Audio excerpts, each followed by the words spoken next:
What's Welcome to week three, or sorry, third checkup. What are we at? We're at like 6 weeks now, I guess. Yeah, 6 weeks. This Yeah. is the third time we're sitting down and having a chat. So How are how are you like life wise before we get into anything? You good? yeah. I mean, I'm business wise, I'm pretty conflicted, but yeah, Talk life to me. wise, That's where I'm life at then. life wise, I think everything is going all right. I've already hit record because I know that's what we said, but we will chop Yeah. all this stuff out Yeah, afterwards. exactly. No, whatever. Maybe we don't have to. You know what I mean? Um, yeah, it's just there's just a lot of shit going on in my head to be totally honest with you, man. Like, um, I just finished $1 million offers, Hmm. and I keep thinking to myself that Adventure Planet is actually the wrong business for me to do to make money. It's hard for sure. Like it being a SaaS company is really difficult, but I think that's also the company that he exited the most for, right? Because he started a company called Allen, which was like an AI marketing company, and he can't talk about what the exit price was. Yeah, Like if you go back and I think it was during their like live stream event for the book. He was like, I can't talk about this is the only one I can't say publicly. Like I exited Gym Launch for X millions of dollars. I exited this for X million, but I'm not allowed. It will, you know, like my lawyer has said, I can't talk about what the exit price is for this. And I think they still own a percentage. So I think that's why. yeah, But it's like substantial. I would assume it's so substantial. It's because that's why you can't talk about it because that's it. Like, so, but why do you feel like why are you conflicted? Because I'm in a similar boat as you and have been for the last like couple of weeks. So I'm curious to see where you're at. so on one side of things, I'm conflicted because like I do really think that Adventure Planet has a pretty good ability to drastically improve people's lives. And so like that's the motivation for doing it. But I still haven't figured out how to make money doing it yet. Like Right. I'm probably just not looking in the right places, but there's no kind of business model for how to make money with free apps, right? Everything seems to turn on this subscription base. And I don't want to get too into the weeds of it, but I'm like, okay, I'm putting a lot of time into this. I like it's one thing to invest in a business up front and go, okay, it might be a year before I make money, but I know how I'm going to make money. I'm going to sell a product or I'm going to sell a service. And, I'm hoping my margins will be 5%, 10%, 20%, 100%, whatever they are. Like Mhm. there's kind of like that light at the tunnel that you're working towards to become profitable. Whereas with this, because I have no idea how it actually generates money other than like a subscription base, Mhm. I keep thinking to myself, I'm like, there's no end in sight of when this is not going to just bleed money from me. And so on that side, that's kind of what I'm struggling with and having a hard time wrapping my head around. And then on the other side, going through $100 million offers, I can't stop thinking about this potential legal offering that I have for, startups, which would be like I honestly think I could put the entire thing together in probably a week, but more likely two because I'm infamously famous at underestimating how long things take to do. Or just like real confident in what you can do. And then some like surprise monkey wrench comes out of nowhere and hits it. I Yeah, mean, it sounds like a very easy website or a very easy web page to add to seasoned professionals. I'm just saying. But um, like, yeah, yeah, like I get, I think for the last 10 years or so, maybe I'm over exaggerating, but like money was free, right? yeah, And I remember, trying to go through the process of getting like, I don't even remember how much money it was. Like it wasn't even a lot of money for Dal Rose. And the amount of like loopholes, I think it was to lease a new piece of equipment. And Nick and I were trying to figure out like how the fuck are we going to afford this? How is this going to work? Whatever. And then meanwhile, you have like Uber releasing their financial statements and they lost $1 billion. And yeah, it's like, I can get 60 grand over my little, like for my little business and they can lose $1 billion. So I think for software, the problem was money was free. So you could burn money because you didn't have to pay it back. But now there's a bunch of software companies that are getting just devoured by interest rates rising, and there's less money available for that high risk, high margin kind of company, right? Yeah, and that's kind of the thing with software where you look at it, there seems to be two models for it. It's either grow as fast as you can and get as big as you can as fast as you can, and who cares about how profitable it is. Uh, and then the other side is let's make something that's profitable. Mm-hmm. Now, personally, I understand the growth model and why a company would want to get enormous. But at the same time, if you're becoming a huge company and you're not making and you're losing money, forget about how profitable you are. Like to me, that seems like a bad investment because how are you going to switch to becoming profitable once you've gotten so used to being unprofitable? Like I think that's what happened at Twitter, where everything like it was just a mess. And then the same thing happened at Salesforce recently. Right. But the difference between Salesforce and Uber is Salesforce is super sticky, and once you own it, it's really hard to get off of it, and you're paying for licenses and services and all the other things. Whereas Uber is literally just a better taxi app. Yeah, which at the end of the day, you're trying to create like the Uber of activities, right? You're trying to Sort create a of. better activity app, a better way for people to look up where they can drop 20 bucks or nothing or, gas money or whatever to make their to have an adventure, for lack of a better way to Yeah, say but it. the big difference is that Uber has a very easy model to understand on how it generates revenue. Even if it's losing, it's like, yeah, we make a commission of sales, and the sales is what you pay for the lift. Venture Planet is okay. Here's your contact list. It's almost like a Splitwise. Like, how does Splitwise make money? I don't know. Someone out there want to tell me? I don't know what's Splitwise. So Splitwise is like this tool you use when you have you go on a group trip and you split expenses, and somebody pays for the Airbnb, another Oh, person okay. pays for gas and the food, whatever. So it just evens it all out and then spreads it out and divides and you see who you owe money to at the end of it. Right? Like you don't pay. There is a premium model, but I haven't demoed it because I haven't needed to. And so without the premium model, like what do you do? Yeah, unless it's for like organizations, which I don't understand even why they would need it. They pay an accountant most likely. So, Yeah. you know, I mean, I don't know. Like that was kind of my first question for you when you were talking about the idea was how did you think you were going to make money? And right away I was like, you're going to run ads or you're going to sell a product.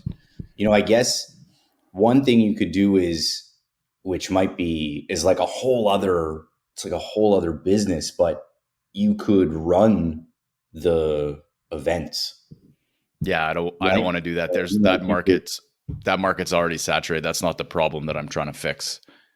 right. But I Um, mean, it's just a way to get people in the door at the same time. You're then collecting people's information. Now you're building your email list. Maybe you have like a better way because if you're able to say like, hey, we're going to go on a camping trip for 24 people and we're going to figure everything out and you're going to take 10% and charge everybody 300 bucks or whatever kind of thing. yeah, Like it might be a way because like what do you think is going to be your daily burn rate of money?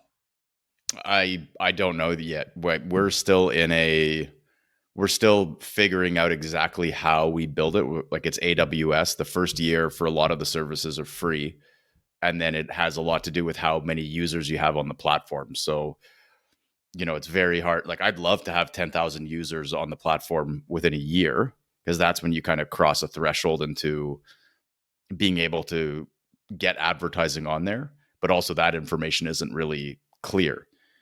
Right. The my hypothesis, which is not based on anything, which is why I really don't like, which is why I'm having a lot of issues wrapping my head around how I make money around this, is that we're concentrating on mountain biking first. And so how do that the person on the platform is going mountain biking, maybe they're going backcountry skiing, whatever it is. So Hmm. the activity that the person is doing and how frequently they're doing it. So you can advertise, if it's biking, you can advertise bike gear and services and products. So that's, Yeah. you have a very specific market.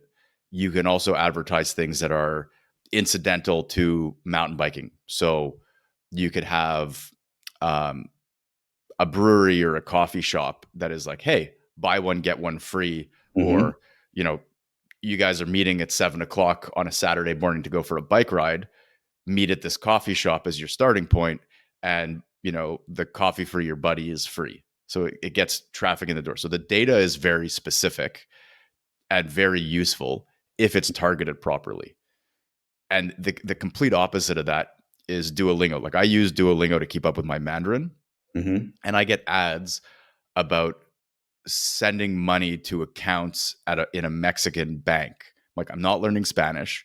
I have no Mexican affiliation. So Yeah, what, like, it that's a sounds like they terrible ad for me. have, yeah, it sounds like they have ads based on like the most common user, and it's not user targeted kind of Exactly. thing. Where most people in the US are probably learning how to speak Spanish kind of deal, and they make up the user base. So that's the ads that they get. Or maybe they're just not allowed to send you an ad to send money to China because it's based in the US, and the US is like not a chance. Yeah. Yeah, I don't know. Maybe that's what it is. But, Who knows? I would expect you to get an ad for like WeChat, Yeah. or something like, or Alipay or whatever. Yeah, exactly. Something like that. But anyway, like, I think there's definitely ways to do it because there's lots of companies that make money with apps. But but it seems that the way that things have gone now is, one, you have to show that the app is profitable in order Hmm. to get investment, and two, Yeah. you have to be able to show that there's a way to generate revenue. And the way that most of the revenue generating models are going now is subscription based. But the problem with subscription based for Adventure Planet is that discriminates against people who won't pay for an app. And that goes against the philosophy of what we're trying to do, which is trying to bring people together. And the people who will never pay for an app are not going to pay for an app because of this. And I don't want to exclude your friend list because they're not willing to pay for the app, because that also gives you less value out of the service. But I also don't feel like you paying for the service should subsidize other people's usage of it, right? Hmm. So how do you strike that balance? And I think that there'll be a balance of running ads for people who don't pay for the subscription, and then, how the data works to make it a value add for the user. Hmm. So anyway, that's what I'm battling with this week. And the entire time that I'm reading $100 million offers, all I can think about is this legal offering that I'd like to offer to startups that I think would be a huge value add for not very much money, but could be potentially a great business. And so I Yeah. keep thinking about that. And because I'm not doing anything for Adventure Planet right now, like, it's being built and I'm going to meetings, but that's only a few hours a week. I'm just like, well, maybe I should build this in the meantime. And the entire time, Alex Hormozy is in the back of my head going like, don't start a lot of businesses. Stick with one. Keep doing that. So I'm like, Yeah. am I fucking this up? But I need something to do. So anyway, I mean, I think I definitely agree, right? Especially from the standpoint of, I tried to open up a second one and it basically took everything down, right? Because we overextended ourselves. So that said, the thing that you would be starting took me a couple months to put together, and all of your time investment would be, almost, or sorry, not all of it, but the majority of it is going to be upfront, and then it's going to exist, right? yeah.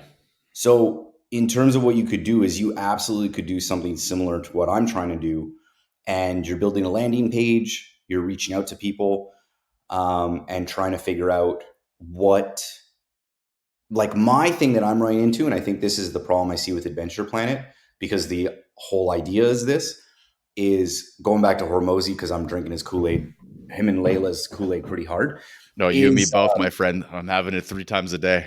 it's great. I just got the books actually. So what are you giving away for free that you would normally charge for, right? Because that's the, like, what's your problem? Break it up into, like, let's say 6 pieces.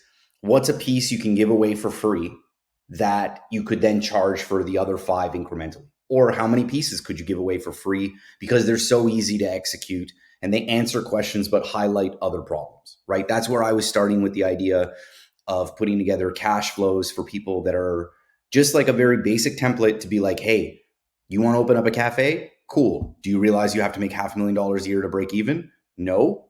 Here it is.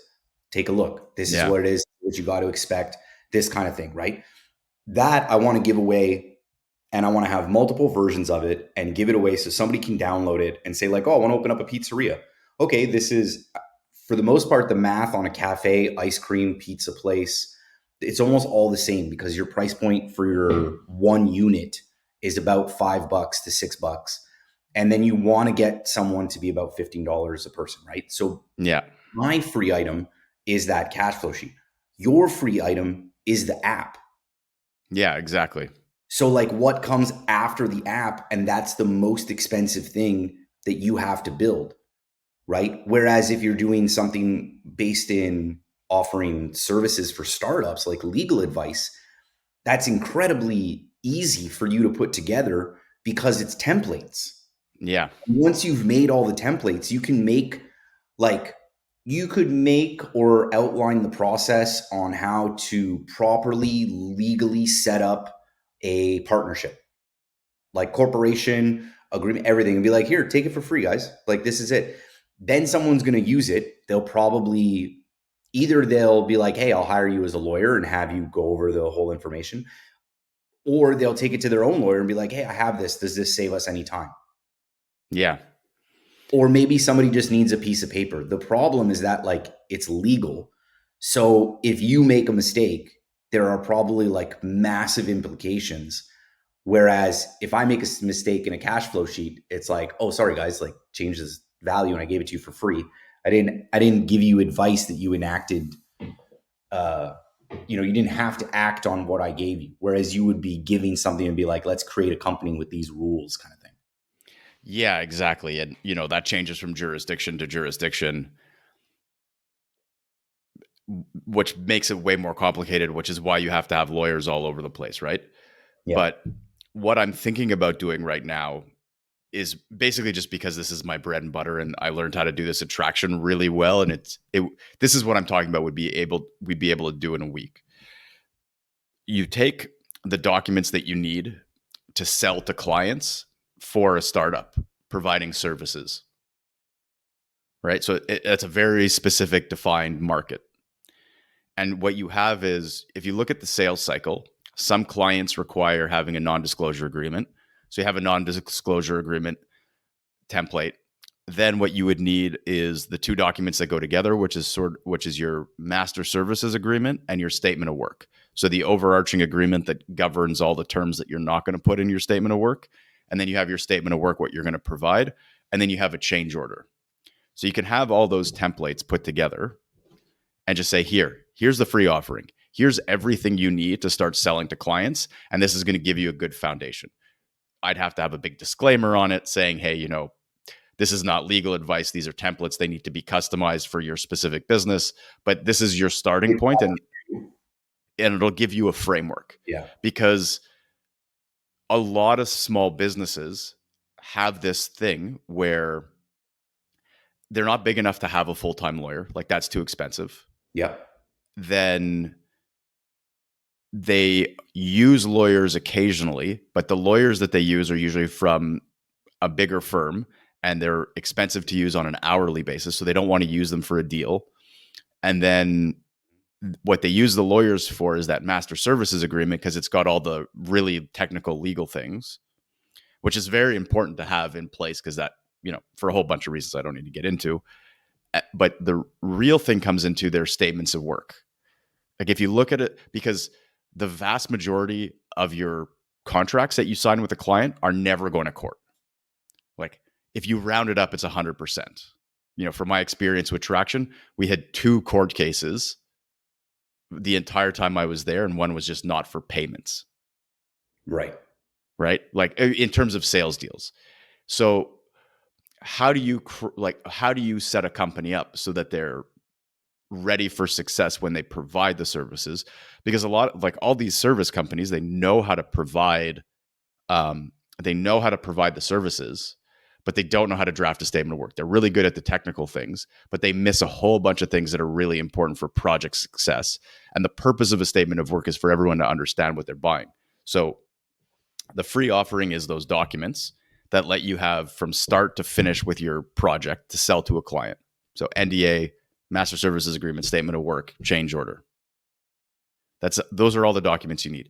You put those templates together really well, And then the thing that I would sell is effectively a playbook for each one, because you're going to have a client that says, what, I want to change this. And then someone who's not a lawyer looking at it going, okay, well, what does this mean? And it's an explanation. It's like, okay, well, if they want this, here's some language that you can use because this means that. And so on and so forth. So like the playbook is really the value add. And then the other piece, so you have playbooks for each of those documents. Then you have training videos for each of those documents. So basically each paragraph, you break it down, you explain what it is and how to use it. So you can use training for salespeople as they scale. And then what you also have is a couple of other procedural things so that people know where to go look, right? Like if you're changing the payment terms on a document, you go Mm-hmm. talk to the finance department because it's them who should be approving changes to that. If you're talking about the provision of services, you should talk to the delivery people because they're responsible for doing the project. Right. Anyway, that's what I'm toying with all while I'm, starting a tech startup that I don't know how to make money with. Well, because it sounds like, um, it sounds like it'd be a bit of a layup for you to do I it, right? Yeah. And, worst case, like, it takes you a month and takes you a couple $1,000 in terms of like building a website and getting hosted, right? Like my thing for Squarespace took me about a month and a half using ChatGPT to help me for like weird coding things that I couldn't figure out on my own. It's mostly drag and drop. It's $300 a year to have Squarespace. It was $50 for the domain name for 3 years. It's about $200 for Google Workspace to get like a professional email. So you have Yeah. your at name instead of at Gmail, which you can or cannot do. That's kind of up to you. I don't think no one is like, oh, at Gmail is not professional enough. I think everyone is still pretty comfortable with that. So it's just kind of how big you want to build the ecosystem eventually. But there are some tracking things that you can get from Google Workspace that you can't get from just a Gmail account. So, for instance, if you send someone like a document through Google Drive or whatever, you can actually see if they opened it with Google Workspace, and you can't see if you just have a regular Gmail account. At least that's what my understanding is so far. Mm-hmm. Um, but so, for about $1,000, I was able to build that website, and it took a month and a half, right? You were able to immediately give value with those legal documents. And I think the next phase, the upsell is I'll do it for you. I'll manage it for you. Like you can read the here's the document. You don't even have to pay me to see the document, which is often the case with a lot of lawyers is you have no idea how long it takes for them to work. You have no idea what their turnaround time is. You have no idea how they communicate. You're literally giving it away. And then Yeah. you're saying, I'll customize this for your business, you know? Exactly. And But then what's the hourly rate that you can charge them at that point, right? And well, how much so will you save the person from giving them the template that you already constructed? exactly. So it's, the templates that I plan to use would be very specific to a particular tech company, to Mhm. particular tech companies. And so if I had those are the templates that I could have for different categories, and they can use them to start off with if they want. I mean, most companies would probably have a master services agreement, but really where they need help with is being able to kind of do the quote unquote legal work without hiring a lawyer or with minimizing what they need a lawyer for. So where the value really comes in are those playbooks and those training videos, because if you have like a master service agreement that's 30 pages long, there's really only a half a dozen sections of that you need a lawyer to review. So if I'm a startup with a very limited budget, I'm going to say, okay, I'm comfortable with all of these except for these 3 or 4, 5 or 6 sections. Hey, Mhm. Richard, can you review these sections and let us know what you think? Don't look at anything else. We don't care about anything else. This is your mandate. So now it's gone from me reviewing a 30-page document and marking it up, which could take me 8 hours, to looking at 6 paragraphs, which is an hour of work. So that savings is huge. So what's the dollar amount? Like right away, what would you charge for A to Z, and then what would you charge for the revisions instead? So what I want to do is I want to sell a package because I don't like the way that lawyers bill. They're always like, yeah, it's hourly, it's hourly, it's hourly. If you know your business well, you should know approximately what it takes. So what I'd Right. love to do is give away the templates, build out the playbook, sell the playbooks and the training videos so that their staff can be educated on it Hmm. and then be able to navigate things and then basically charge a call it a support thing where you know you get legal services for you get however many hours of legal services and the service level is what you pay for. So 24-hour turnaround, one business day, like 5 day business day turnaround, 10 business day turnaround, and you can pay premiums that way so that you Hmm. can get support on the documents. And if they're using all the documents that I have for sales, it's going to be very quick for me to do that work because I already know them inside and out. Right. And so yeah, like it does kind of it feels like a layup to set this up I mean, that's, because I need money, Mike. well, I mean, yeah, I hear you. Like, definitely. I haven't, I'm in discussion with like four different people, and I have nothing that's giving me anything right now. Like originally when we were chatting, I was saying I wanted to work on ads. And I think, the more I read and listen to the Hormozy stuff and just marketing stuff in general as well, is I need to execute on my like warm contact list. And so the other day I like sat down and went through all my Facebook. What was it, yesterday? Yeah, yesterday. I sat down and went through my entire Facebook list of people that I have, which is like 1,000 people somehow. And um, I just started dividing the list out between industry people and non-industry people. And do I have a relationship with them or not already? Right. And so, the Hormozy thing is do 100 people a day. I have 250 industry people. I don't think I can do that in 3 days because it's about, these people are not on their phones all the time. And some of them I have very close relationships with, and some of them are like a little bit more distant. They require a little bit more work. So I think by next week, I'd like to start reaching out to pretty much like 10 a week, or sorry, 10 a day. Every morning, sit down, start the process, reach out to them, and then kind of batch this other group of people that I have that are like, friends from high school and things like that, that are not in the industry, and kind of treat them maybe more as cold outreach and put all their emails together and be like, hey guys, like you guys have followed me, you know me since high school or whatever, you know me since CJEP. We're in different fields. This is what I'm working on. If you can think of anybody that would be a fit, I'd be happy to take a phone call with that person, kind of thing. Right. And just getting through all that script, the thing that I'm struggling with is, can I provide enough value to people? Right. Where your lawyer skill is, there's a dollar amount that people understand, that they expect to pay when they go to a lawyer, so they can immediately feel the savings. Whereas if I'm going to be offering things for free, or I'm going to be offering advice on, how to train your staff and all these kinds of things, a lot of places do that either, kind of, or poorly, or don't do it, or don't view it as important. So I have a lot of convincing of people that I have to do, a lot more convincing.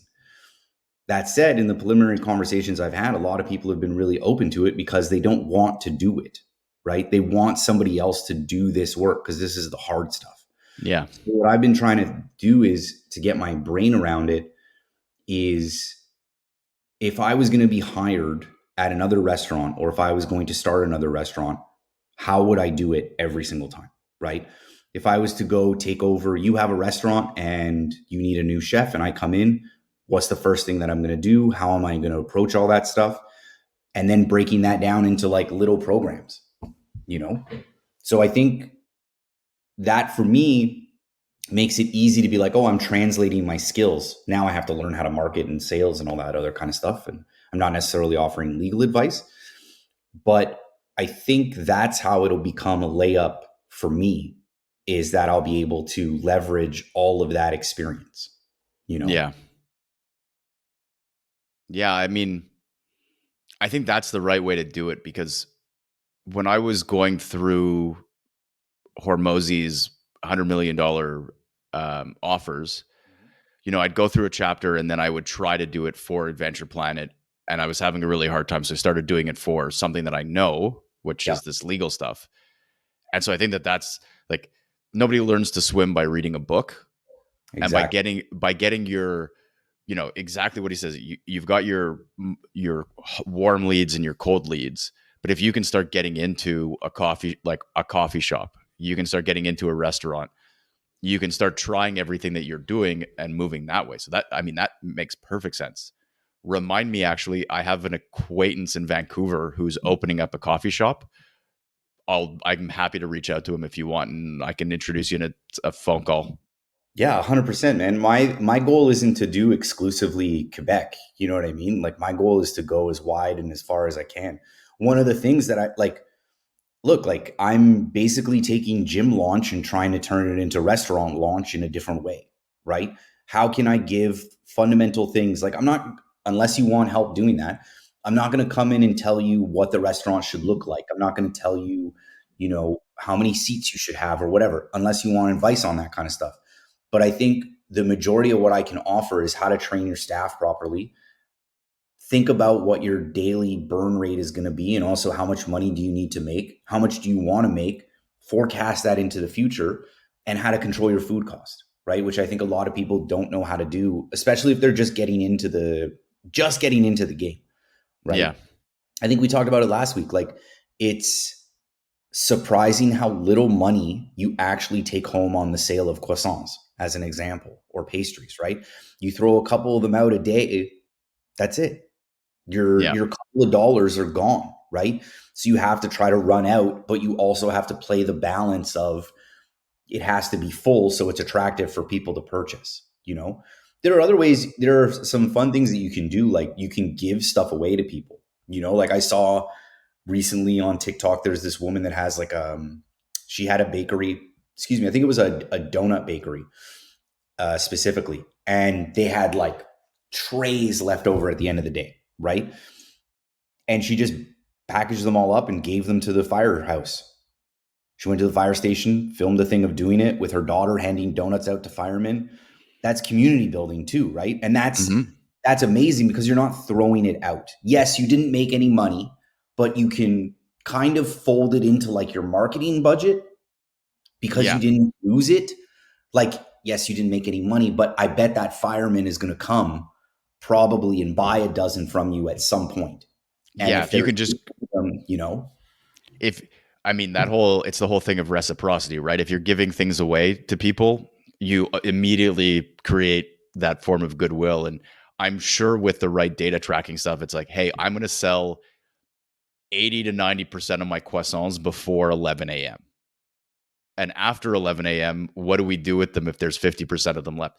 Maybe you give one to a regular customer. Maybe you give one to a new customer, right? Someone orders an $8 latte or whatever fancy whipped cream drink it is. It's like give them something that you were going to throw out later. Everyone's happy. Exactly. Like we started doing that at the end of the night at Rose. Like once we saw, 400 people in the day, you make your best guess you can with cookies, right? For people to purchase or not. And when we would get to the end of the day, if we only had a couple left, they were going in people's hands as the last clients, right? We're not going to keep two or three cookies for the next day. And yeah, we lose, maybe 10, $15, like lose, right? But that client probably comes back two more times just because they got a free cookie because they came at the end of the night. And cookies Exactly. not the thing that's our primary option, right? Maybe they then want to purchase little bags of stuff. Maybe they want to support you during Christmas. Maybe they purchase stuff in your slow season. Yep. All of those things. Like we would give away as many samples as you wanted. You want to taste all 12 flavors? No problem. Then we hear the same joke where everyone is like, oh, I guess I don't need a scoop anymore. And it's like, yeah, cool. And then they buy two scoops because they got everything, right? Well, and also because the ice cream was ridiculously I good. mean, that helped. But like, I just mean, I think there are, without going too deep into it, there's like a way to transfer everything and try to lose as little as possible. But it's so hard to do that when you don't have any experience. You Yeah. just think like, I'm going to order 50 croissants. I'm going to sell, 45. And because of that, I'm going to make $200 or whatever. And it turns out maybe you don't because your croissants are too expensive to purchase from that supplier. Maybe you should bake them yourself. There's so many different variables that go into it. Yeah. And this is one item. That's not even coffee. We're not even talking about coffee at the coffee shop, you know? It's funny you bring up that thing about croissants because you obviously you want to sell them. And clearly you and I have been reading and listening to the same things because I immediately think to myself is, whether it's your cookies, whether it's this croissant example, I'm like, what you want to do is if you know that you sell at all your croissants by 11 a.m. or 80% of them, that's when they go, give the rest of them away between 11 o'clock and noon to anyone who orders a coffee over, $5 or $6 because you create that goodwill. And then you put a sign that says sold out over the croissants. So it creates this like sense of urgency for the next day when people come in and be like, oh, they must have really good croissants because instead of seeing an empty case, they just see a big sign that says sold out on a particular item.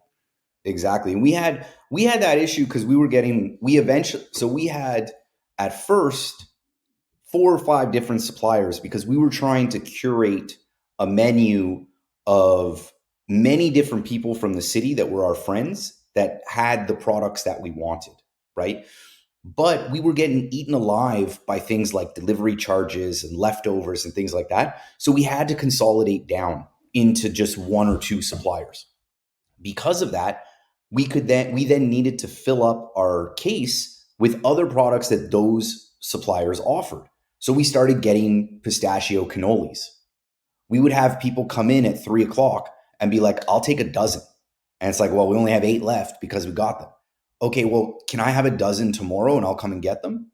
Yeah, no problem. Now it's like frantic phone call the supplier, like, can you deliver tomorrow? And they almost always were able to accommodate us. But it was that thing where it's like, oh, there's not enough. I want lots of them. How do I get lots? Oh, the next day, people are pretty understanding, especially when it's for an office and it's like a Wednesday or Thursday and they're thinking for a treat for their department on a Friday. Yeah. So, but And then it's, there's ways to spin that too. It's, oh, you've come in. Hey, you know what? Let me check with my supplier, see if I can get them. I'll give you a call when I know if they're coming in tomorrow or Friday so that you're not wasting your time. You call them and now all of a sudden they have the owner's phone number and they're like, hey, we'd like cannolis for Friday. Now you're just the middleman. yep, exactly. And I think that that's kind of the primary thing you have to think of when you're going to be a cafe is I think a lot of people, you can do it. It's just much more expensive and harder to control. But you can make all your stuff in house if you want to. But now you got to pay 2 people and you got to buy all that equipment, Yeah. right? The plus side is you get to control everything, and you're not dependent on someone saying, "Oh, I can't deliver at this hour" or Mm-hmm. whatever. Sometimes you have to make concessions because you can't make it, you have to just go with the whims of the suppliers. And that can be dangerous because as soon as they raise their prices, you have to raise yours. And then that starts to get a little bit complicated, Yeah. you Yeah. And know? then there's sort of the hybrid model too. I keep thinking about it where with the croissant example, where when I was a kid, my mom used to buy frozen croissants from Costco, Hmm. and then she'd defrost them overnight in the fridge. Then we'd bake them the next day when we were, at the cottage or something like that, and they were awesome. And with that kind of a thing, it's like if I walk into a cafe and I smell croissants baking, I can't help myself. Like Yeah. I have to have enough self control to like not grab one if I see them in the case. But when I smell that baking, I'm like, oh yeah, now I want a cafe au lait and a croissant, please and thank you. And it's like I want the one that's like I see them cooling. Can I hold that one? Is it still too hot? That's what I want. Yeah, exactly. And I Is that think smell, right? that's one thing that I guess you could cheat and like light a croissant candle or something if you wanted to. But like there's that was one of the things that we struggled with at the store was because we'd have such a high volume of people at a specific time, you had to have everything ready by a specific time. So yeah, baking off sheets of cookies in the middle of the day would be amazing. But you also have 100 people in line and you're like, I just need to have these cookies available. Of But for course. sure, when we were baking stuff that was, we'd be like testing like an oatmeal cookie or making like an oatmeal crumble to go with apples or whatever, and the whole store smells like it, everyone is super excited because it smells like delicious baked goods. Ice cream in machines doesn't smell like anything. Hmm. You know, ice cream doesn't smell like anything. So it's a little it's a fun marketing thing for everything to smell really delicious. So Yeah. hard. It's hard though. It's a lot of things to manage. But yeah, frozen croissants is a great idea as long as you can find one that works consistently. Yeah, you just have like a little easy bake oven where there's constantly a croissant baking and just like One at a time. pushing pushing the air through through Yeah. the store. Yeah. Super labor efficient. Croissant garbage. Croissant garbage. Just let it burn. Time. Garbage. I Yeah. would just be eating them all. I'd be 500 pounds. Yeah.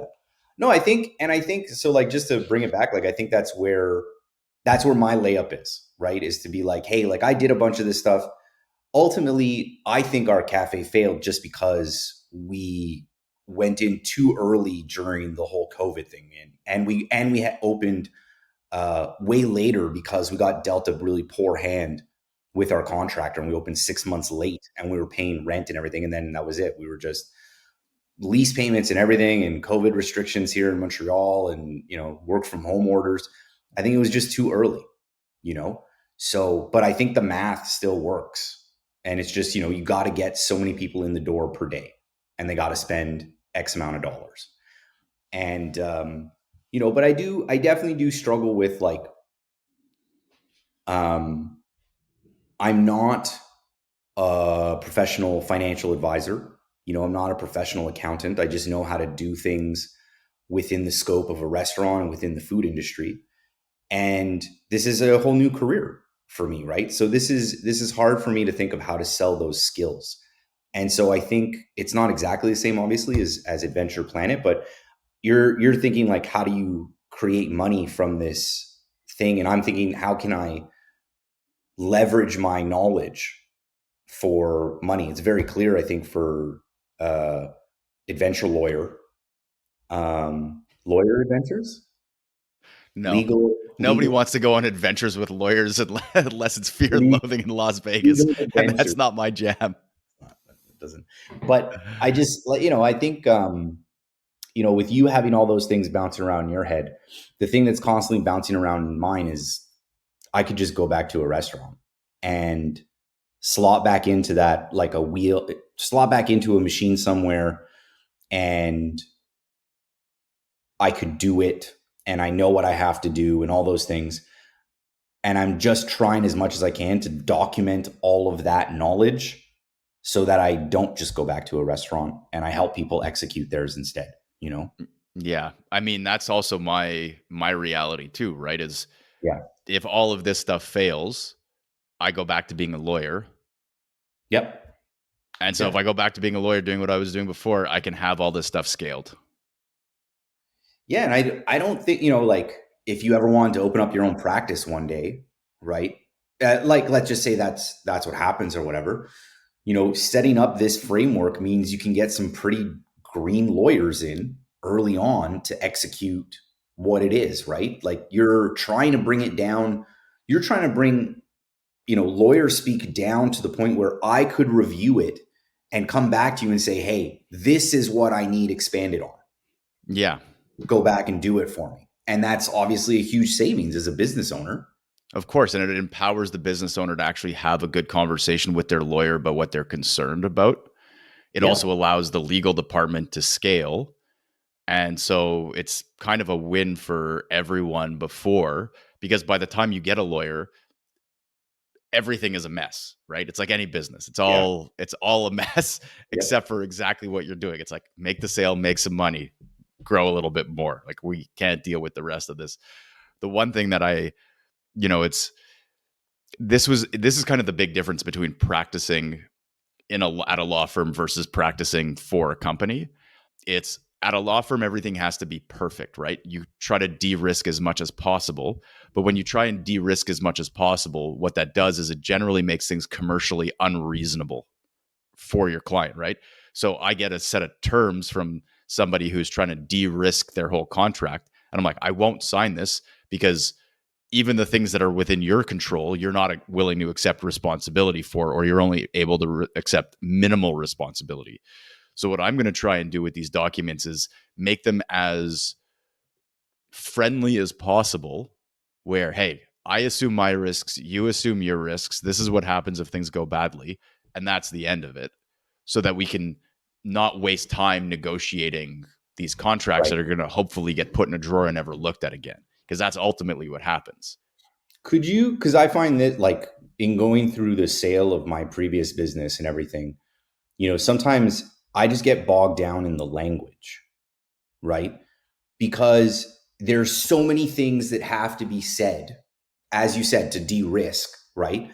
And so sometimes you end up with, 72 commas within a sentence just so that everything is said. And by the end of the sentence, it's like, I have to reread this like 3 times. I don't even know what we were talking about anymore. Yeah, I You mean, know?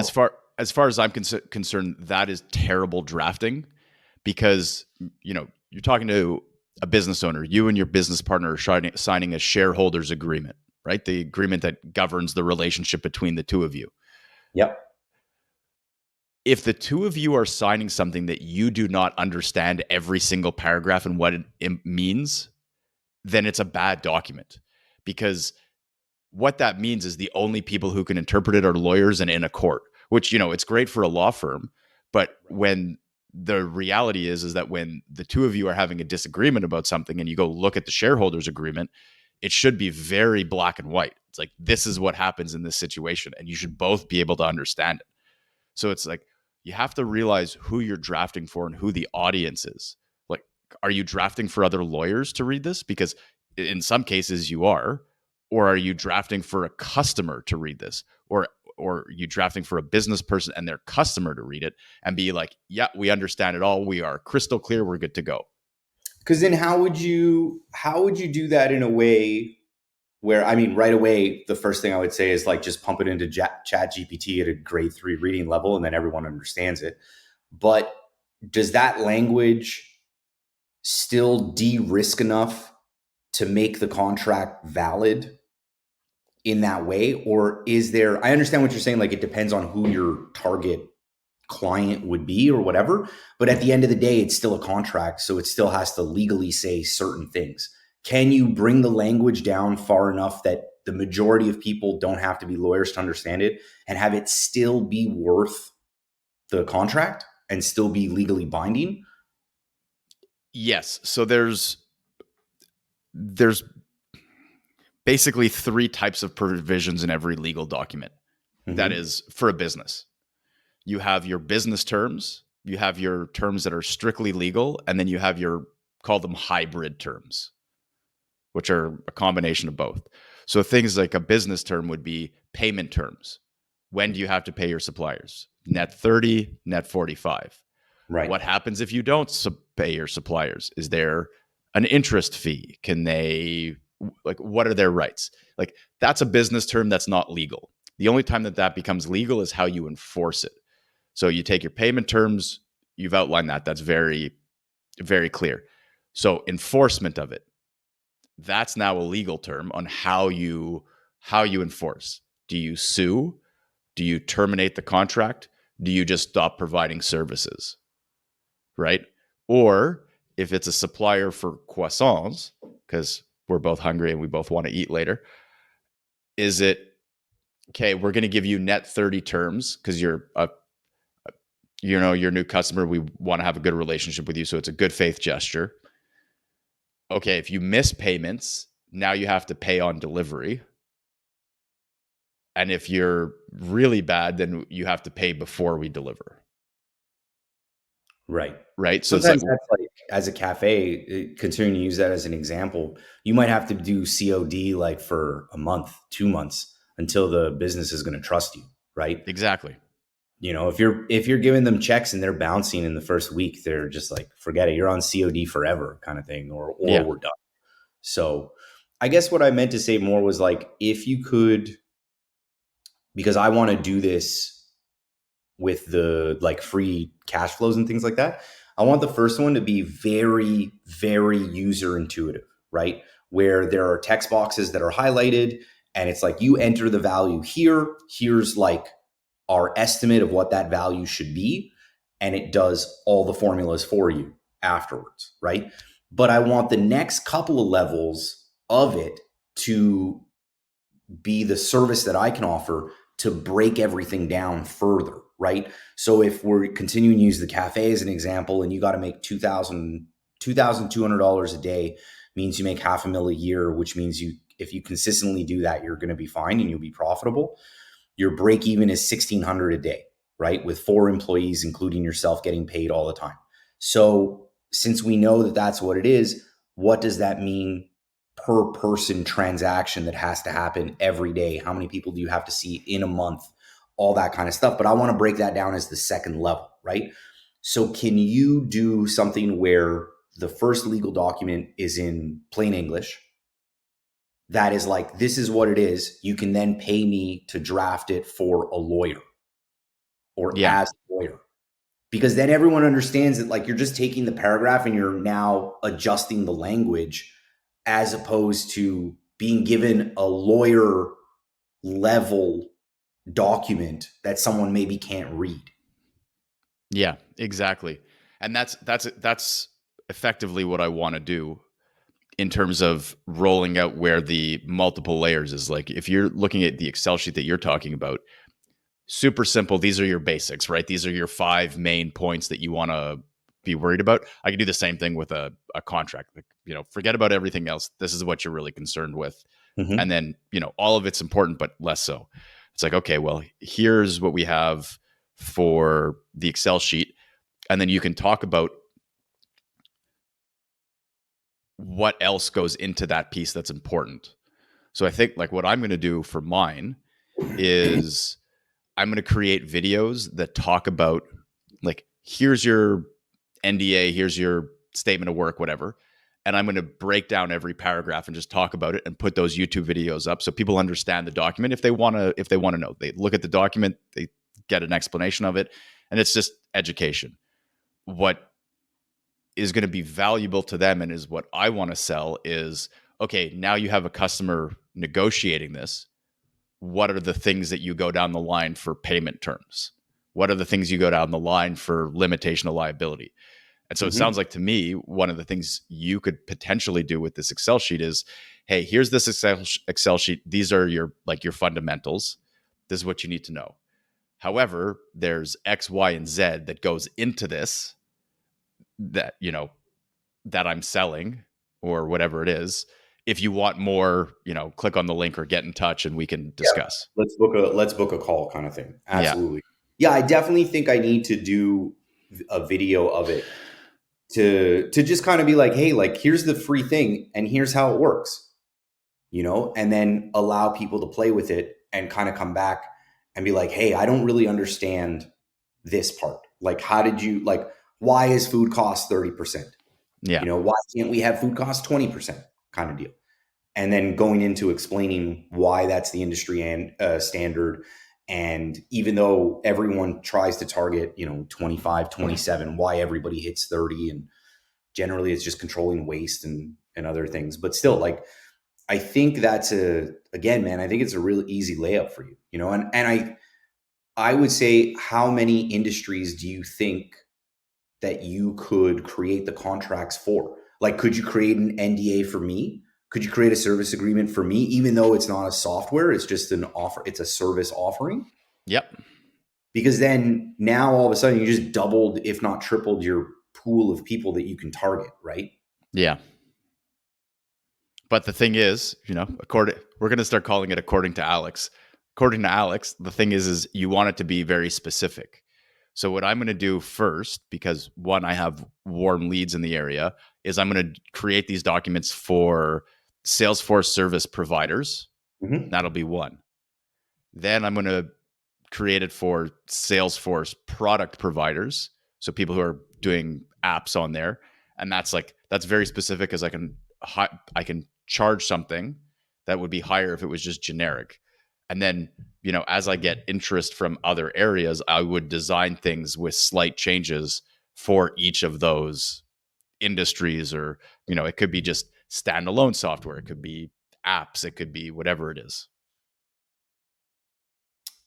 It's great. I guess what I was thinking is more like you're creating an NDA, which you probably don't have to change very much for it to approach many industries, right? Hmm. So your niche is still NDAs, right? Yeah. But it just so happens that the original one will be for, apps and software and things like that. So that's what I meant to say by that more than anything, Oh, okay. Okay. you Yeah. know? That, I mean, that makes sense. I want to go back because I feel like I've been talking a whole lot today. It's okay. You mentioned at the beginning when we were chatting that you've been having some trouble as well this week. What the hell's going on? Oh, well, I think we touched on it. It's just more like me trying to believe that I know what I'm talking about, Hmm.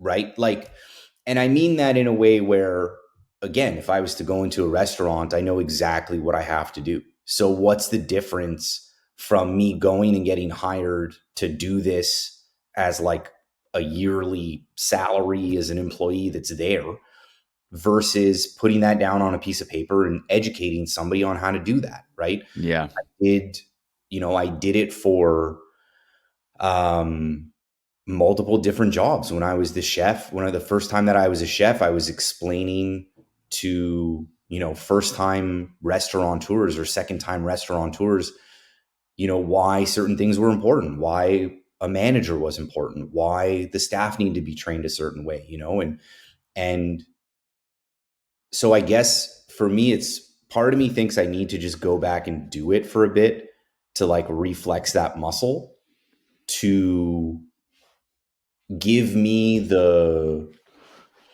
maybe just a little boost that says, hey, you still know what you're talking about. Like, look, it works. Like the knowledge hasn't changed. Like, yeah, you've been making ice cream for 6 years, but look, like all of this math that you have, all of the processes you want to do still work, right? And then I'll go and I'll do catering with the boys, and immediately I'm trusted to help organize the entire operation for 5 days, and we're serving 1,000 people in 3 days and everything, and the boss is still like, yeah, whatever Mike says, and I'm part time, like so it's just hard. I just feel a bit of imposter syndrome in terms of starting this new career. And I think it's just because I've just started. Whereas before, whenever it was a restaurant or, trying to become a chef or whatever, the ladder is very clear what you're supposed to be doing. You're supposed to like move up positions. You're supposed to, work for a period of time, acquire the skills, understand how things go. And you just like get more responsibility as you stay in the game longer. So I think for me, it's more of a lack of confidence right now and a lack of trust in what it is, because even though my business is succeeding without me, I still feel a bit like a failure because I left, right? Yeah. And I don't want to pretend like it was perfect or anything, or I was perfect. And so I just want to be able to offer the right thing to people as opposed to some bullshit advice that even I knew was the right thing to do and I couldn't execute it, kind of thing, Yeah. right? Um, that being said, I think that if you can move fast and efficiently, and you can answer a bunch of early questions and make chains of communication very clear and expectations clear and things like that. I think you can grow something pretty big just with those preliminary things. And I think sometimes people just don't know how to do that at a baseline. They don't know what's important. They don't ask what's important to their team. I was nowhere near perfect at all in the 7 years that we operated, but I think I changed a lot over time. And I think I took more feedback than I did before, but I think I took too much and Hmm.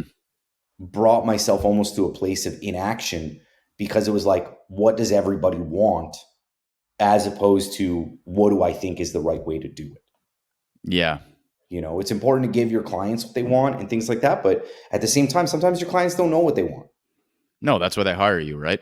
I you know? just so I'm trying to think of something here, or something popped into my head that you're talking about in terms of, go back and do it for a while to make, to give you the confidence that you can do this. So I guess my question is why are you not going to places, restaurants, coffee shops that are actively looking to hire a manager and say, hey, look, this is what I do. I don't want to come in here pretending like I'm going to be with you long term and burn that bridge. But why don't you hire me for a month, pay me minimum wage? I'm going to do all this stuff for you because I want to get the experience and I want to help you succeed. What do you say? Like, that's a pretty hard, like, here's my background. This is what I do. That's a pretty hard thing to say no to, because chances are they needed a manager last week and they're still looking to hire someone. So keep looking. I'm just going to take care of all this for you. Creates a great relationship with someone you don't know, gives you that experience and that confidence back. I mean, yeah, the pay will be shit, but that's not the purpose of it. You're basically getting paid to Fine. troubleshoot Yeah, your offering, right? yeah. I think I think it's a great idea, to be totally honest. It's not something that immediately came to mind to fill, because I think some places that would be looking for a manager, for instance, is to handle the human resource aspect of it. Not, and maybe they want to be able to do the things that I want to offer, right? Because that's eventually that's how you end up scaling as an owner, right? Is that you're going to replace the day-to-day operations, you're going to do the higher level stuff, and you're going to be less dependent upon every day to execute the thing. You have to execute all the things behind the scenes instead. So that would be my first thing, is that I think they would need hands, and I don't necessarily want to be the hands for the HR person, right? Yeah, but you see, now what you're doing is you're creating excuses to not do that, because if they're just looking for hands for the HR person, then that's not the place you go work at. But you're presuming that that's what they want, which maybe it is, and that's not the right fit for you to go work in there. But if you go and ask and you say, "Hey, this is what I'd like to do. What do you say?" and they say, "Yeah, that would actually be amazing." Perfect. Then you have a I fit. mean, the other main reason is just because that's the cold outreach, and I want to tackle the warm ones first. Of course. But I think it's a great idea, and I definitely think I'll definitely look into it and see how that would play out, and who is actually looking for that person. You know, Yeah. um, Or maybe they don't even know they're looking for that person. I think a lot of people don't, and then at that point, it just becomes a lot of like going around, going to businesses, and dropping off like a form of a CV to be, like basically a proposal to be like, hey, I saw that you're looking, exactly what you said. Hey, I saw that you're looking for a manager. Maybe I can help you do all those services so you can still be the manager and remove some of the higher level stuff from you, you know? The other thing is, because I have a couple of people I'm trying to finalize their contracts for, but I definitely have to get over the idea of like waiting around for these people, and I have to go after more, Well, right? if you need contracts, you know a guy. I'll put some stuff together for services.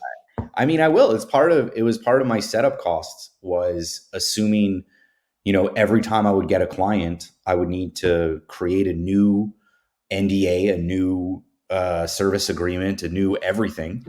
And eventually I would have, enough templates that it would be signatures and me able to explain it, as opposed to paying somebody every time to do it. I think in the first year, if I hit the contracts that I wanted, I think I had like $10,000 in legal fees that I expected based on the lawyer I was working with previously. You know, Yeah. it's a huge amount of money. I would love to be able to help you, but because you're in Quebec, there's a bunch of language law stuff in contracts that I can't do that I with. mean, now you just have to say you're entitled to English services, Okay. and you want everything in English. That's what happens for most of our documents. Like, we'll even get stuff in French first, and the companies, just from like our investments, they sent us a bunch of documents all in French. They said, if you want, we can translate everything to English and send you DocuSign documents instead. And that's what we did. But Okay. you have to ask, basically. Mhm. So, or state it, even at the bank. You have to state that you're. I had to sign a letter saying that I was entitled to service in English. Yeah. It's insane. Um, that's yeah. Well, I mean, when you are putting that stuff together, let me know if you've got like templates. I'm happy to walk you through it so that you can do it yourself and you don't have to spend money on lawyers. Yeah, I mean, we have some, we have some old templates from contracts that we had to deal with for certain things, like we did, like even for the loan agreement that I drafted with Dalrose and everything, we just used another template, changed the wording a little bit, and then gave it to the lawyer. And he was like, okay, we're just going to change like these things, which definitely saved a bunch of time, but still felt, you still need to know how to do that stuff and you still have to Yeah. acquire that skill. So, you Yeah. know, I don't know, man. I think you should go for it. I don't have that much to talk about this week. Like I need to like stop being a baby about stuff and just kind of just get after it. You know what I mean? Like yeah, I need to start and I need to continue to think about if I was going to work in the restaurant, I would know what I would have to do. So how is that any different? Mm-hmm. And that's Well, put on your big boy pants and start making calls because you'll get hired by someone. And big then boy. when you do that, you're going to have to get everything sorted out. Yeah. Yeah. Yeah. No, Nothing absolutely. like having an order that you need to fulfill and not having anything to fulfill it with. So, Yeah, exactly. Exactly. No, I think I know what it is. I think I need to reevaluate the process. I think I need to just reconfirm the way that I want to do it. And I think I just need to keep pumping out these spreadsheets and putting them on the website and start running, some form of an ad. I don't think something necessarily is as content heavy as I was thinking before. And just kind of like a thing that's like, hey, this service exists. yeah. Just something that's there, landing page, that kind of thing. Put some money into Google AdSense and Facebook Marketplace and throw it up there, and just kind of go for it from there. But yeah, my struggle right now is just the pivot of careers. Mm-hmm. You know, the whole other career. I don't think that I can't figure it out, but it's just the want to make sure that people get what they pay for. You know, Yeah, of course. Like, I mean, there are some people that don't give a shit, right? They're like, fucking tell me. And then they like send them a bunch of downloaded bullshit from other people on the internet and just here it is. But Yeah. I don't think that's what people need. I think they need legitimate help. So Yeah, I agree. And the implementation is always the hardest part of it. exactly. Exactly. Should we wrap it up here, Mike? Yes. Seems pretty good.